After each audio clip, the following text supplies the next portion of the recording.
இறைவனின் திருப்பெயரால் ஆரம்பம் செய்கின்றேன். தமிழ்நாட்டில் சிறப்பாக ஆட்சி செய்து கொண்டிருக்கின்ற மாண்புமிகு தமிழ்நாடு முதலமைச்சர் மு.க. ஸ்டாலின் அவர்களே, விளையாட்டுத்துறையில் சிறப்பாக செயலாற்றி கொண்டிருக்கின்ற விளையாட்டுத்துறை அமைச்சரும் துணை முதலமைச்சரும் வருங்கால முதலமைச்சரும் உதயநிதி ஸ்டாலின் அவர்களே, விவசாயத்துறையில் சிறப்பாக செயலாற்றி கொண்டிருக்கின்ற அமைச்சர் மாண்புமிகு எம்.ஆர்.கே.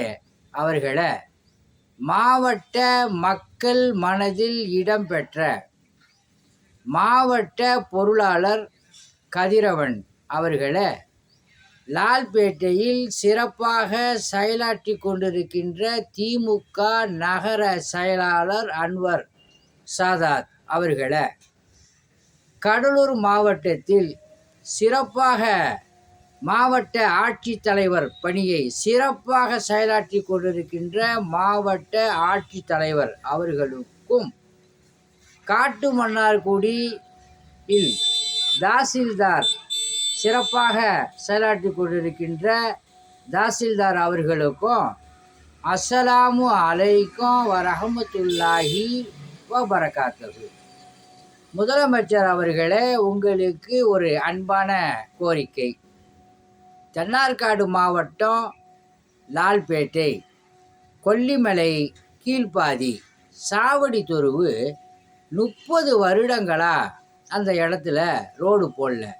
உங்களுடைய நிவாரண நிதியிலேருந்து அந்த இடத்துக்கு ரோடு போட்டு கொடுக்குமாறும், எங்கள் தெருவுக்கு அனைத்து வீடுகளுக்கும் பட்டா வழங்குமாறும் தாழ்மையோடு கேட்டுக்கொள்கின்றேன்.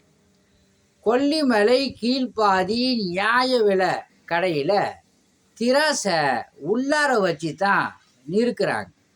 அதிகமான பொதுமக்கள் என்னிடம் கோரிக்கை சொல்கிறாங்க, அந்த திராசை மக்கள் பார்வைக்கு வெளியில் வைத்து நிற்கிற மாதிரி நம்ம தமிழ்நாடு முதலமைச்சர் அவர்களுக்கு நீங்கள் கோரிக்கை வைங்க அப்படின்ட்டு சொன்னதுனால, அதனால் உங்களுக்கு இந்த கோரிக்கையை, அன்பான கோரிக்கையை வைக்கிறேன். அந்த சொசைட்டியில் வேலை செய்யக்கூடியவர் மக்கள்கிட்ட பணிவாக பேசுமாறு அறிவுரை வழங்குமாறும் கேட்டு கொள்கின்றேன். உங்களிடம் உரையாற்றுவது மன்சூர் அலி ஜக்கரியா தபுராக். அஸ்ஸலாமு அலைக்கும் வரஹமத்துல்லாஹி வபரகாத்துஹு.